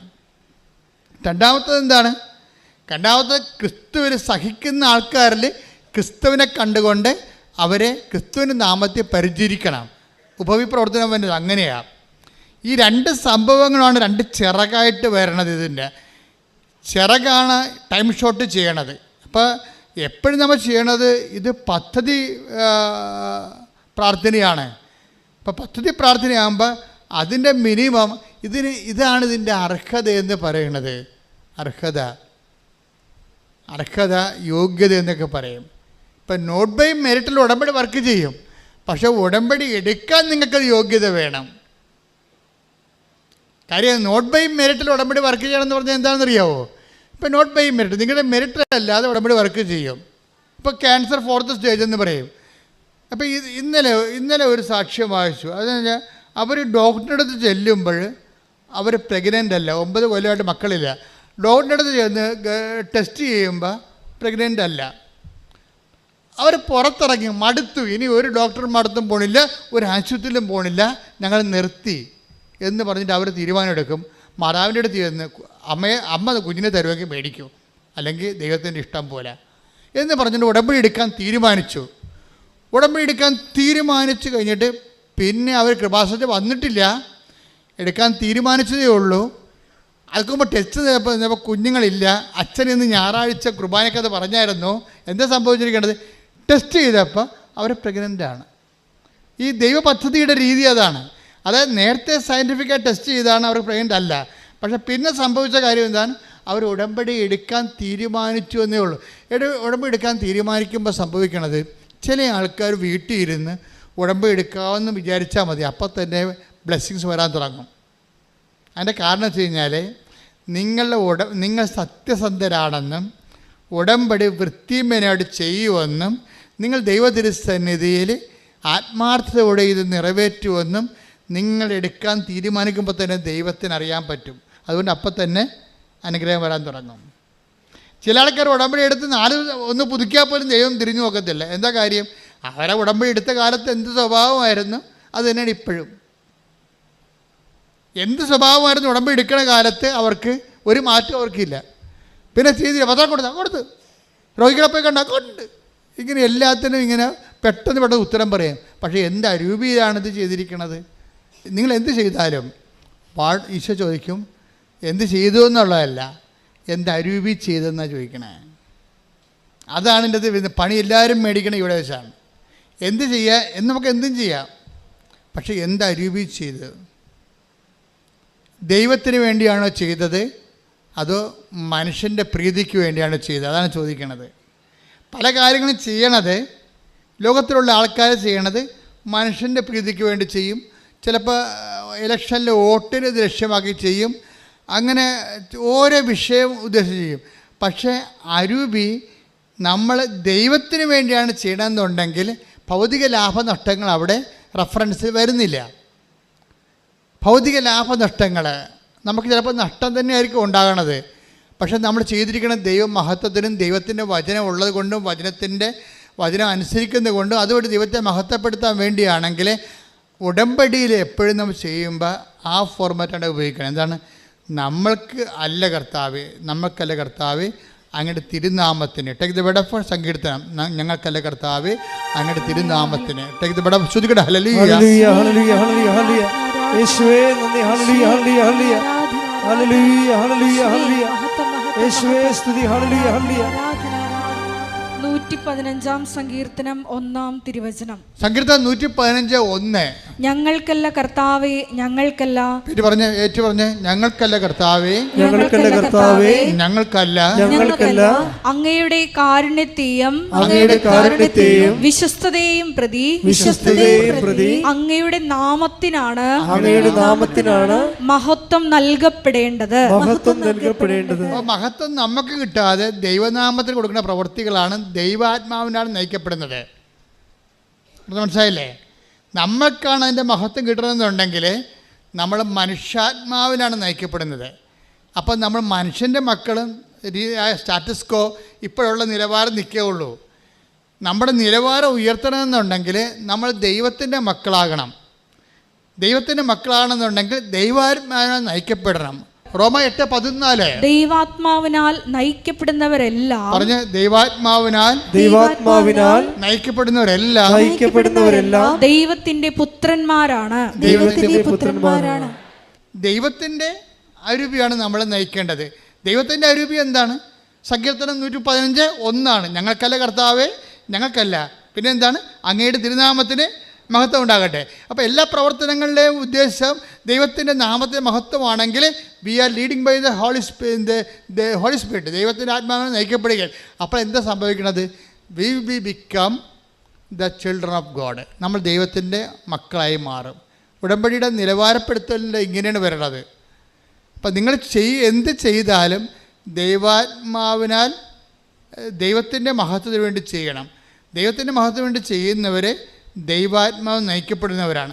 ദൈവാത്മാവ് നയിക്കപ്പെടുന്നവർ റോമ 8:14 അനുസരിച്ചുകൊണ്ട് ദൈവത്തിൻ്റെ മക്കളാണ്. കൈയടിച്ച് ശ്രദ്ധിക്കട്ടെ. ഹല്ലേലൂയ ഹല്ലേലൂയ ഹല്ലേലൂയ ഹല്ലേലൂയ. ഞങ്ങളെയും ദൈവമക്കളപ്പെടുകയും ദൈവത്തിൻ്റെ മക്കളാകുകയും ചെയ്യുന്നതാണ് ഇതിൻ്റെ അർഹത എന്ന് പറയണത്. ബൈബിൾ എപ്പോഴും നമ്മുടെ അർഹതയെക്കുറിച്ച് പറയും. ഇപ്പോൾ മത്തായിയുടെ സുവിശേഷം 10:13, ആ ഭവനം അർഹതയുള്ളതാണെങ്കിൽ, അതാണ് സംഭവം, ആ ഭവനം അർഹതയുള്ളതാണെങ്കിൽ നിങ്ങളുടെ സമാധാനം അതിൽ വസിക്കട്ടെ. ഈ ഉടമ്പടി ഭരിക്കണമെങ്കിൽ എന്ത് വേണം? ഒരു ബേസിക് അർഹത വേണം. മനസ്സിലായില്ലേ? ബേസിക് അർഹത വേണം ഉടമ്പടി ഭരിക്കണമെങ്കിൽ. അർഹത എന്ന് പറഞ്ഞാൽ എന്താണ്? ദൈവത്തിൻ്റെ വചനങ്ങളെ അക്സെപ്റ്റ് ചെയ്യാനും ഉള്ളൊരു തുറവി. ഈ തുറവി എന്തുമാത്രം ഗ്രഡേഷൻസ് ഉണ്ട്, അതനുസരിച്ചാണ് ഹാർവസ്റ്റിംഗ് റേഷ്യോ പോകുന്നത്. ഓരോരുത്തർ ഓരോ രീതിയിലാണ്. ചില സിമ്പിളായിട്ടുള്ള വചനങ്ങളൊക്കെ ചില ആൾക്കാർ അക്സെപ്റ്റ് ചെയ്യും. ഇത്തിരി കട്ടിയുള്ള വചനങ്ങൾ വരുമ്പോൾ അവർ നമ്മുടെ ഈ മണ്ണിൽ കൂടി പോണ വണ്ടി പോലെ പമ്മി നിൽക്കും. അതിന് ബൈബിൾ പറയണത് കേൾക്കാൻ ചെവിയുള്ളവൻ കേൾക്കട്ടെ എന്നാണ്. കേൾക്കാൻ ചെവിയുള്ളവൻ 13:9 ശ്രുതികട ഹല്ലേലൂയ. ഹല്ലേലൂയ ഹല്ലേലൂയ ഹല്ലേലൂയ യേശുവേ നന്ദി. ഹല്ലേലൂയ ഹല്ലേലൂയ ഹല്ലേലൂയ. 13:9 ചെവിയുള്ളവൻ കേൾക്കട്ടെ. ചെവിയുള്ളവൻ കേൾക്കട്ടെ. അപ്പോൾ നമ്മൾ ചെവിയുണ്ട്, എനിക്ക് ചെവി കുഴപ്പമൊന്നുമില്ല എന്ന് പറയും. ഞാൻ അങ്ങനെ ഒരു ചെവി കേൾക്കണ ഉപകരണം വെച്ച് നടക്കുകയല്ല. ജന്മന എനിക്ക് ചെവിയുള്ള ആളാണ്. ബൈബിൾ അംഗീകരിക്കുക, നിൻ്റെ ഈ ചെവി അംഗീകരിക്കത്തില്ല. ബൈബിള് 13:9 പറഞ്ഞിരിക്കുന്ന കേൾക്കാൻ ചെവി എന്ന് പറയുന്നത് കർത്താവിൻ്റെ വചനങ്ങളെ അനുസരിക്കാനുള്ള കപ്പാസിറ്റിയാണ്, അർഹത. ഇതിന് അർഹത എന്ന് പറയുന്നത്. എൻ്റെ മക്കളെ, നിങ്ങൾ ഇപ്പം ചില പറയില്ല, അതായത് ഇപ്പം ഞാൻ ചില ഈ ആൾക്കാരെ വരുന്ന ചില ക്യാൻസർ കല്യാണക്കാരോട് പറയും, മോനെ 27 മുതൽ 54 വരെ ദിവസങ്ങൾ ഓക്കെ വന്ന് സാക്ഷ്യം പറഞ്ഞോളാൻ പറയും. എന്താ കാര്യം? അതൊരു മെസ്സേജാണ്. അല്ലെങ്കിൽ അവർ പറയും ലിവറിന് കേടാണ്, വയറിൽ വെള്ളം കുത്തിയെടുക്കുകയാണ്, ഒരു ദിവസം 1 ലിറ്റർ കുത്തിയെടുക്കുമെന്ന് പറയുമ്പോൾ അപ്പോൾ അവരുടെ തലയിൽ പറയും സാക്ഷ്യം പറഞ്ഞു കേട്ടാന്ന് പറയും. എന്താ കാര്യം? ഒരു അഭിവാദനം മതി. ശരിക്കും പറഞ്ഞാൽ ഒരു അഭിവാദനം, നീ സൗഖ്യമാകട്ടെ എന്ന് ഈ വചനത്തിൻ്റെ ഒരു പ്രശ്നം എന്ന് പറയുന്നത്, വചനവും സാധാരണ ഈ പത്രവാർത്തയില്ലേ, വാർത്തകളിലൊക്കെ വരുന്ന വചനമില്ലേ, അതും നമ്മൾ പത്രവാർത്ത വായിക്കും, ബൈബിൾ വായിക്കും. ഡിഫറൻസ് എന്താണെന്ന് നിങ്ങൾ അറിയണം. ഒന്നാമത്തതിൽ പത്രവാർത്ത നമ്മൾ വായിച്ച് മാറ്റുന്നു. ആ വാർത്ത കഴിയുമ്പോൾ ആ വാർത്ത കഴിഞ്ഞു. അപ്പോൾ കഴിയുമ്പോൾ അത് പിന്നെ പാസ്റ്റ് ടെൻസായി മാറുമ്പോൾ അത് ചത്തുപോകും. ആ വാർത്ത ചത്തുപോകും, ആ ന്യൂസ് ചത്തുപോകും, പ്രസക്തമല്ലാതെ വരും. പക്ഷേ ദൈവവചനം അങ്ങനെയല്ല. ഇത് കാലം ചെല്ലുന്തോറും ഇത് പ്രസക്തി കൂടിക്കൊണ്ടേയിരിക്കും.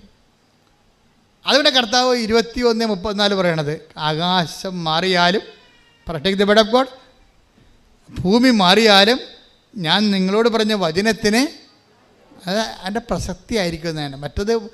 മറ്റെല്ലാ വാർത്തകളെല്ലാം ടൈം കഴിയുമ്പോൾ ചത്തുപോകും, ഇറലവൻ്റായിപ്പോകും. ചത്തുപോകുന്ന വെച്ച് കഴിഞ്ഞാൽ വാർത്ത ചത്തു കഴിഞ്ഞാൽ വാർത്ത പ്രസക്തമല്ല.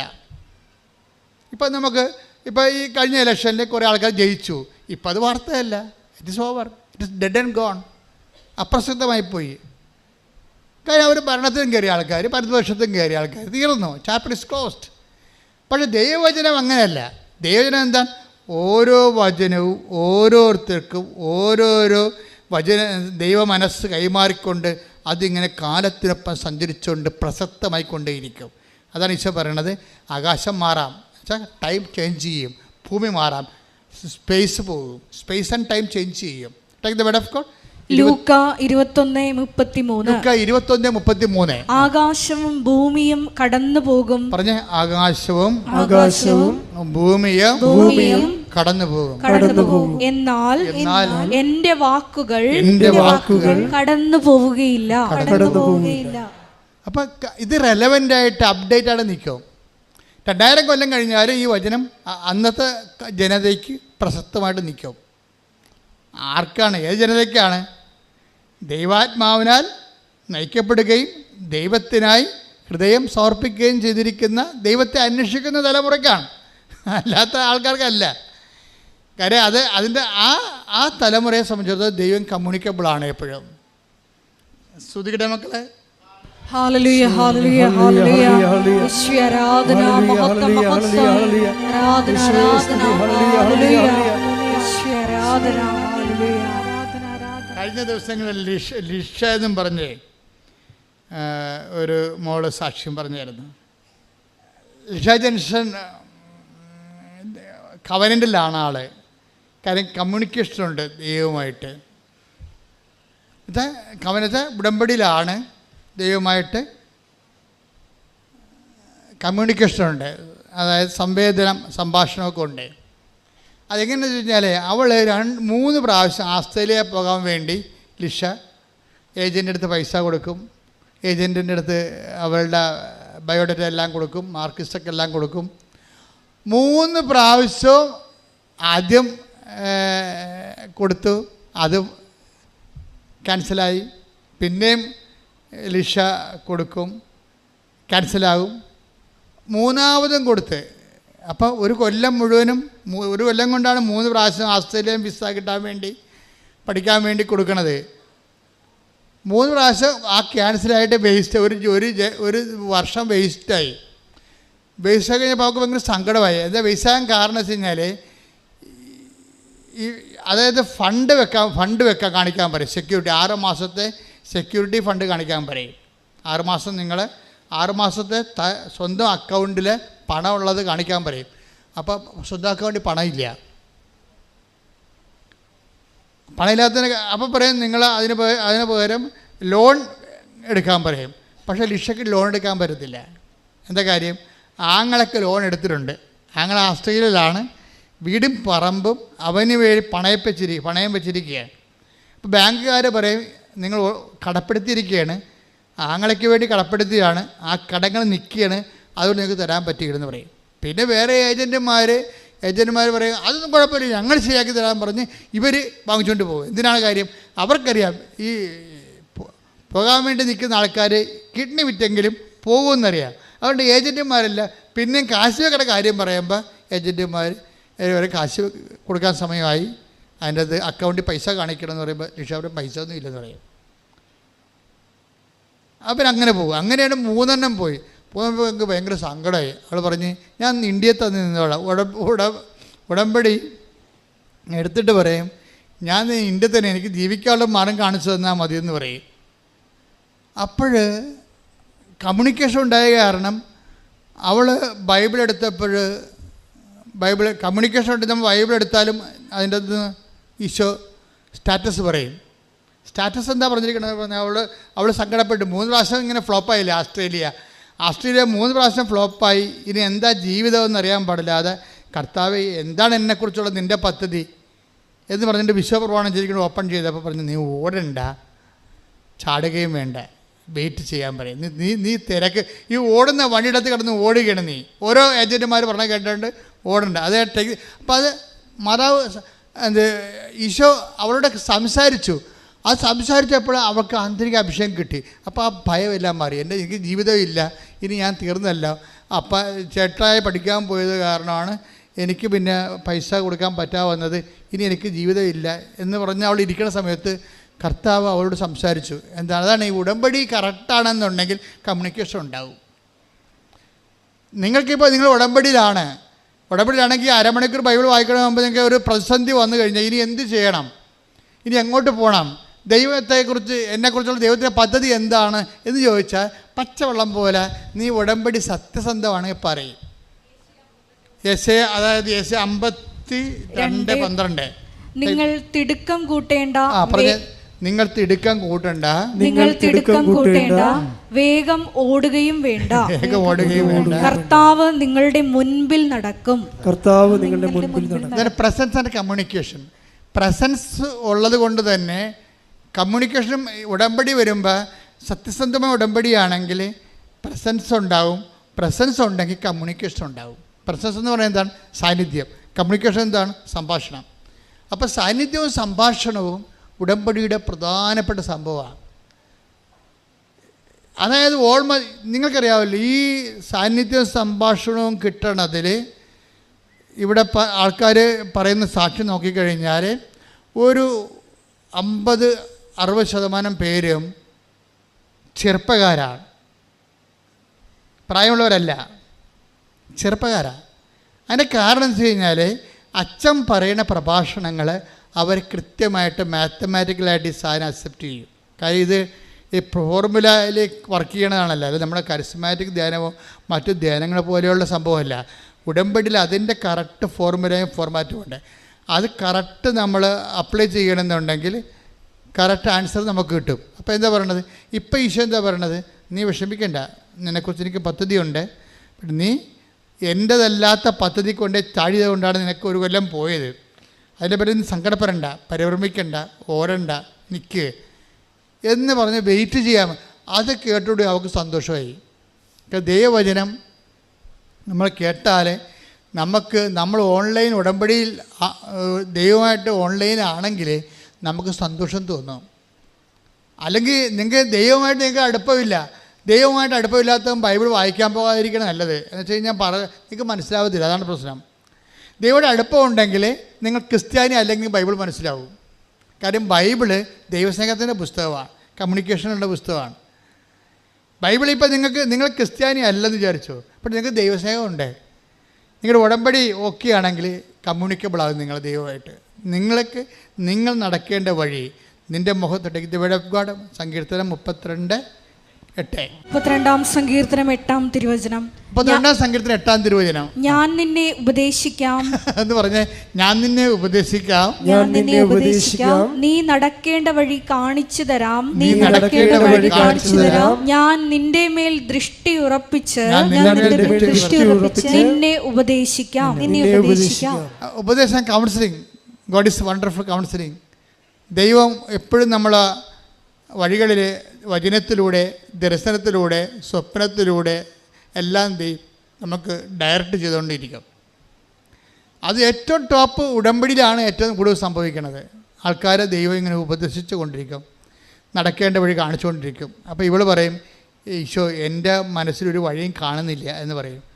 ഉടനെ ഇവിടെ അപ്പ പറയും, എടി ഞാനും അമ്മയും കൂടി ഒരു തീരുമാനം എടുത്തിട്ടുണ്ട്, നിന്നെ അമേരിക്ക വിടാം. അമേരിക്കനാ?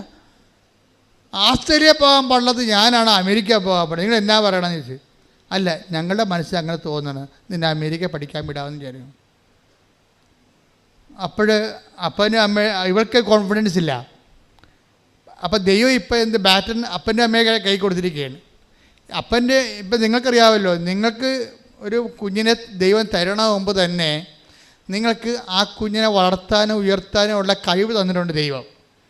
നിങ്ങൾക്ക് കുഞ്ഞുങ്ങൾക്ക് വേണ്ടി പ്രാർത്ഥിക്കുമ്പോൾ ആ കുഞ്ഞുങ്ങൾക്ക് വേണ്ടി പ്രാർത്ഥിക്കുന്ന വെച്ച് നിങ്ങൾ വിശുദ്ധീകരിക്കപ്പെടുകയും ചെയ്യും. മക്കൾ ഉണ്ടാകണതും നല്ലതാണ്, മക്കളില്ലാത്തതും നല്ലതാണ്. മക്കളില്ലാത്തതെങ്കിൽ അതിൻ്റെ സങ്കടം വെച്ചുകൊണ്ട് ദൈവഹിതമായിട്ട് അക്സെപ്റ്റ് ചെയ്ത് പോകുമ്പോഴും നിങ്ങൾക്ക് നിത്യതയിൽ അത് കൃപയായിട്ട് മാറും. മക്കളുണ്ടെന്നുണ്ടെങ്കിൽ മക്കൾക്ക് ഉള്ളതിൻ്റെ പേരിൽ നിങ്ങൾ അവർക്ക് വേണ്ടി പ്രാർത്ഥിച്ചുകൊണ്ടും അവരെ വളർത്തിക്കൊണ്ടും നിങ്ങൾ വിശുദ്ധി പ്രാപിക്കുക. എൻ്റെ മക്കളുണ്ടോ ഇല്ലയോ എന്നുള്ളതല്ല പ്രശ്നം. Are you in the kingdom of God or not? ദൈവം അത്രയും നോക്കത്തുള്ളൂ. നിങ്ങൾ ദൈവരാജ്യത്തിലാണോ അല്ലയോ? നിങ്ങൾ ദൈവരാജ്യത്തിലാണെങ്കിൽ ഈ ലോകത്തിൻ്റെ പല ആൾക്കാർക്ക് ഉള്ള പല സംഭവങ്ങളും നിങ്ങൾക്കില്ല എന്ന് വിചാരിച്ചുകൊണ്ട് നിങ്ങൾ ദൈവപൈതലെന്ന രീതിയിലുള്ള നിങ്ങളുടെ ആന്തരിക സന്തോഷത്തെ ആരും എടുത്ത് കളയത്തില്ല. ഈശോ പറഞ്ഞിട്ടുണ്ട്, അന്നാളുകളിൽ ഞാൻ നിങ്ങൾക്ക് തരുന്ന സന്തോഷം ആരും നിങ്ങൾ ഇന്ന്. Take the word of God. യോഹന്നാൻ 16:22. അതുപോലെ നിങ്ങളും ദുഃഖിതരാണ്, എന്നാൽ ഞാൻ വീണ്ടും നിങ്ങളെ കാണും, അപ്പോൾ നിങ്ങളുടെ ഹൃദയം സന്തോഷിക്കും, നിങ്ങളുടെ ആ സന്തോഷം ആരും നിങ്ങളിൽ നിന്ന് എടുത്തു കളയുകയുമില്ല. ഈശോയുടെ വാഗ്ദാനങ്ങൾ ഒന്നാണ് എടുത്തു കളയാത്ത സന്തോഷം. എടുത്തു കളയാത്ത സന്തോഷം ആർക്കും എടുത്തു കളയാൻ പറ്റുന്ന സന്തോഷം ആന്തരികമായ സന്തോഷമാണ്. ഈ സന്തോഷമാണ് നമ്മൾ നേരത്തെ കണ്ടത്. മത്തായിയുടെ സുവിശേഷം നമ്മൾ കണ്ടില്ലേ, 13:44. അതും ഈ യോഹന്നാൻ 16:22 ലിങ്ക് ചെയ്യേണ്ടതാണ്. എടുത്തു കളയാനാവാത്ത സന്തോഷം എന്നുവെച്ചാൽ എടുത്തു കളയാച്ചാൽ മരണത്തിനോ ജീവനോ അതുപോലെ തന്നെ ഈ ലോകത്തുള്ള അവസ്ഥകൾക്കോ രോഗങ്ങൾക്കോ പീഡനങ്ങൾക്കോ എടുത്തു കളയാൻ പറ്റുന്ന സന്തോഷമാണ് ആന്തരിക സന്തോഷം ഈശോ നൽകണത്. അപ്പോൾ നിങ്ങളെപ്പോഴും ചെയ്യേണ്ട ഒരു കാര്യം ഈ അഭിഷേക സന്തോഷത്തിന് വേണ്ടി എപ്പോഴും ഒരു ആധ്യാത്മികതയിലെ പ്രധാനപ്പെട്ട ഒരു സംഭവമാണ് ആന്തരിക അഭിഷേക സന്തോഷം. അതിനാണ് ഈ ഇഷ്യൂസൊക്കെ എല്ലാം ഡെവലപ്പ് ചെയ്ത് വരുമ്പോഴും ഇതിൻ്റെ പിന്നിൽ ദൈവം തരാൻ ഉദ്ദേശിക്കുന്നത് അതാണ്. നമ്മൾ ചോദിക്കണത് ഭൗതികമായ വിഷയമായിരിക്കാം, പക്ഷേ ഈ ഭൗതികമായ വിഷയം എത്തിച്ചേരണതിനുള്ളിൽ ദൈവം നിങ്ങളെ ആന്തരികമായ സന്തോഷത്തിൽ ഉറപ്പിച്ച് നിർത്തും. അങ്ങനെയാണ് മനുഷ്യാത്മാവ് കൃപയിൽ വളരണതും മഹത്വം പ്രാപിക്കണതും. നമ്മൾ ലോകത്തിൻ്റെ ആവശ്യങ്ങൾക്ക് വേണ്ടിയാണ് ദൈവത്തെ സമീപിക്കത്തുള്ളൂ, ദൈവത്തിന് അറിയാം. ആ ഒരു ലൂപ്പ് ഹോൾ പ്രൊവിഷൻ ഉപയോഗിച്ചുകൊണ്ടാണ് ദൈവം നിത്യജീവിതത്തിന് വേണ്ടി നമ്മുടെ ആത്മാവിനെ കൃപയിൽ ഒരുക്കണത്. കൈയടിച്ച് കർത്താവിനെ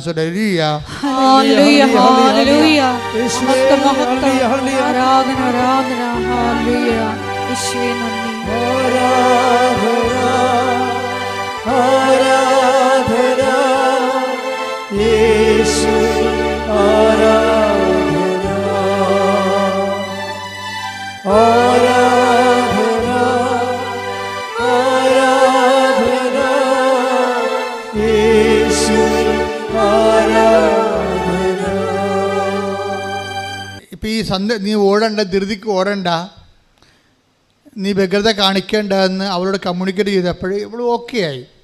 അപ്പോൾ ഓക്കെ ആയപ്പോൾ കർത്താവിനോട് പറഞ്ഞത്, എനിക്ക് നാട്ടിലെവിടെയെങ്കിലും ജോലി കിട്ടിയാൽ മതി, പ്രശ്നങ്ങളൊന്നുമില്ല, ഞാൻ ഹാപ്പിയാണെന്ന് പറഞ്ഞു. എനിക്കിപ്പോൾ വിദേശത്ത് തന്നെ പോകണം നിർബന്ധമൊന്നുമില്ല എന്ന് പറയുമ്പോൾ അപ്പോൾ ആന്തരികമായിട്ട് അവൾ കണ്ടൻറ്റഡായി ശരിക്കും. പക്ഷെ കണ്ടൻറ്റഡ് ആയെങ്കിലും കർത്താവ് അവൾക്ക് അതിനേക്കാൾ വലിയ കാര്യങ്ങൾ സെറ്റ് ചെയ്ത് വെക്കുന്നത് കൊണ്ടാണ് ഈ ആശ്ചര്യമെല്ലാം പോയി കളഞ്ഞത്. എപ്പോഴും നമ്മൾ മനസ്സിലാക്കണം, നമ്മുടെ ഉന്നതയും ഉയർച്ചയുമാണ് ദൈവം ആഗ്രഹിക്കുന്നത്, അല്ല നമ്മുടെ തകർച്ചയല്ല. അപ്പോൾ അവൾ പിന്നെ അപ്പനിലൂടെയാണത് വർക്കൗട്ട് ചെയ്ത് പറഞ്ഞത്. അപ്പം പറയും, മോളെ ഞാനും അമ്മയും കൂടി നിന്നെ അമേരിക്ക വിടാൻ തീരുമാനിച്ചു. അപ്പോൾ പറഞ്ഞ് ഞാൻ എൻ്റെ പരീക്ഷയ്ക്ക് പാസ്സാവും. ആസ്ട്രേലിയയിൽ തന്നെ എനിക്ക് കുറിച്ച് പറഞ്ഞ വരുന്നത് പരീക്ഷ, അമേരിക്ക പരീക്ഷ എങ്ങനെ പാസ്സാകുന്നത്? ഇല്ല, അതൊക്കെ നമുക്ക് ഉടമ്പടി നീ എടുത്തിട്ടില്ലേ, ബാക്കി അമ്മ നോക്കട്ടെന്ന് പറഞ്ഞ് ഞങ്ങൾ മൂവ് ചെയ്യണമെന്ന് പറഞ്ഞു. അപ്പോൾ അവർ അമേരിക്കൻ വിസ ട്രൈ ചെയ്ത് അത് കിട്ടാൻ വലിയ പാടാണല്ലോ. പക്ഷെ അത് കിട്ടാൻ പാടാകുന്ന മനസ്സിലാക്കിയിട്ട് ഇവൾ അമ്മയോട് പറയും, മാതാവിനോട്, പരിശുദ്ധ അമ്മയോട് പറയും, അമ്മേ എനിക്ക് ഞാൻ ഉള്ള കാര്യം പറയാമല്ലോ, എനിക്കിതൊന്നും പറ്റത്തില്ല, എനിക്ക് അവിടെ ഇൻ്റർവ്യൂ ഒന്നും പറ്റത്തില്ല. എനിക്ക് ആസ്ട്രേലിയയിൽ തന്നെ പോയിട്ട് ഞാൻ ഭയങ്കര വെള്ളം കുടിച്ച്, അപ്പോൾ ഇവരുടെ ഈ അമേരിക്കൻസിൻ്റെ ഇൻ്റർവ്യൂ ടഫാണ്, അപ്പോൾ അതെനിക്ക് പറ്റത്തില്ല. പക്ഷേ ഞാൻ കുറേ സാക്ഷ്യം കേട്ടിട്ടുണ്ട് അമ്മേ നീ ചെയ്തത്, നീ ഇൻ്റർവ്യൂവിനൊക്കെ വരുമെന്നൊക്കെ ഞാൻ കേട്ടിട്ടുണ്ട്. അങ്ങനെ വല്ലതും ചെയ്താൽ മാത്രമേ എനിക്കതിൻ്റെ അകത്ത് ഹോപ്പുള്ളെന്ന് പറയും. മാതാവിനോട് സംസാരിക്കുന്ന രീതി കണ്ടില്ലേ, എന്ത് രസമാണ് സംസാരിക്കണൊക്കെ. അതായത് ഞാൻ കുറേ സാക്ഷ്യം കേട്ടിട്ടുണ്ട് അമ്മേ, ഇൻ്റർവ്യൂവിൻ്റെ സമയത്ത് നീ അവിടെ വരുമെന്നൊക്കെ ഞാൻ കേട്ടിട്ടുണ്ട്. അങ്ങനെ വല്ല പരിപാടിയൊക്കെ നടന്നാൽ മാത്രമേ എനിക്കിതിനകത്ത് ഹോപ്പുള്ളെന്ന് പറയും. എന്നിട്ട് ഇവളും ഈ ഫയൽ മാതാവിനെ ഏൽപ്പിക്കും. അമേരിക്കൻ ഇൻ്റർവ്യൂവിൻ്റെ സമയത്ത് പിറ്റേ ദിവസം ഇൻ്റർവ്യൂ വരണ സമയത്ത് ഇതൊക്കെ പെട്ടെന്ന് ഇനി സ്പീഡപ്പാണ്. ആസ്ട്രേലിയക്ക് ഉള്ള അത്രയും പ്രശ്നങ്ങൾ പോലും അമേരിക്കയ്ക്ക് ഇവർക്ക് വരുന്നില്ല. അത് ഫെദർ ടച്ച് പവർ സ്റ്റിയറിങ്ങിന് പോവുകയാണ്, ഇടിപെട്ട് പോക്കാണ് പോകുന്നത്. ഇവളുടെ കയ്യിൽ നിന്നും വിട്ടു പോയിക്കുകയാണ്, എല്ലാം സ്പീഡായിട്ട് അടക്കുകയാണ്. അതായത് ദൈവഹിതമാണ് ടകടാന്ന് ഈ സംഭവം നടക്കുകയും. അപ്പോൾ ഉടനെ അവസാനം ഇൻ്റർവ്യൂവിന് കോൾ ഫോറായി. എല്ലാവർക്കും ഹൈദരാബാദ് കിട്ടി, അവരൊക്കെ എല്ലാം വിസ നിഷേധിച്ച്. അപ്പോൾ ഇവർക്ക് കിട്ടിയ ന്യൂഡൽഹിയിലാണ്. അപ്പോൾ ഹൈദരാബാദിലെ വിസ നിഷേധിച്ച് കഴിഞ്ഞപ്പോൾ തന്നെ ഇവർക്ക് മനസ്സിലായി ഹൈദരാബാദിൽ കിട്ടുന്നില്ല, ഇനിയിപ്പോൾ ന്യൂഡൽഹി പണ്ടേ പോവുകയാണ്. അപ്പോഴാണ് ഇവിടെ പറയണത്, അമ്മേ ഞാൻ ന്യൂഡൽഹിയിലോട്ട് പോവുകയാണ്, അപ്പം അമ്മ അവിടെ വന്നാൽ മാത്രമേ ഇതിനകത്ത് എനിക്ക് ഹോപ്പുള്ളൂ. ഉടനെ ഇവിടെ ന്യൂഡൽഹി ചെല്ലും. വിസ എൻ്റെ ഇൻ്റർവ്യൂവിൻ്റെ സമയത്ത് അവിടെ മാതാവിനെ പോലെ ഒരു ചേച്ചി അവിടെ ഇരിക്കും. ഇവളെ കണ്ടപ്പോൾ തന്നെ ചിരിക്കാൻ തുടങ്ങി. ഇവളെ കണ്ടപ്പോൾ തന്നെ മദാമ്മയ്ക്ക് ഇഷ്ടമായി. മദാമ്മ എന്തിനും അപ്പനെക്കുറിച്ച് അമ്മയെക്കുറിച്ചും ഇവളുടെ ലൈഫിനെക്കുറിച്ചൊക്കെ ചുമ്മാ കാഷ്വലായിട്ട് ചുമ്മാ കളി വർത്താനം പറഞ്ഞുകൊണ്ടിരുന്ന് 5 മിനിറ്റ് കഴിഞ്ഞപ്പോൾ പറയും, യുവർ വിസ ഈസ് സാങ്ഷൻ എന്ന് പറയും. ഞാനും ഈ വിസ ഇൻ്റർവ്യൂ പലയിടത്ത് പോയിട്ടുള്ളതാണ്. എന്ത് തലവേദന പിടിച്ച പരിപാടി ഏതാണെന്നറിയാമോ? ഒരു ദിവസം മുഴുവൻ പരിപാടികളത്. അപ്പോൾ ഇത് പെട്ടെന്ന്, അതായത് ദൈവം അപ്പോൾ അമ്മ തന്നെ അവിടെ വന്നു. അവൾ പറഞ്ഞത് ശരിയാണ്, കമ്മ്യൂണിക്കേഷൻ്റെ രീതി അതാണ്. അമ്മ തന്നെ ഓൺ ദി സ്പോട്ടിൽ വന്നിട്ട് ഒരു ചോദ്യം പോലും ചോദിക്കാൻ അനുവദിക്കാതെ ആ വിഷയം സെറ്റായി കൊടുക്കും. ഇതിന് ലൈറ്റ് വെയ്റ്റിംഗ് എന്ന് പറയും. ഉടമ്പടിയിലുള്ളൊരു പ്രതിഭാസമാണ് ഭാരച്ചുരുക്കം. ഭയങ്കര ഭാരമാണ്, ഞാനിതെങ്ങനെ ചെയ്യും എന്ന് വിചാരിക്കുന്ന സംഭവങ്ങളെ ചുമ്മാ ഫെദർ ടച്ച് പവർ സ്റ്റിയറിംഗ് പോലെ തെർമോക്കോൾ വെയിറ്റിലേക്ക് സായുമ്പോൾ മാത്രം പ്രാർത്ഥിക്കുക. കർത്താവ് ദൈവമേ, ആന്തരിക അഭിഷേകത്താലെ ഉടമ്പടി കൽപ്പിച്ചു നൽകുന്ന ഭാരത ചുരുക്കത്തിലേക്ക് എന്നെ കൈപിടിച്ച് നടത്തണമേ. ശ്രദ്ധിക്കട്ടെ.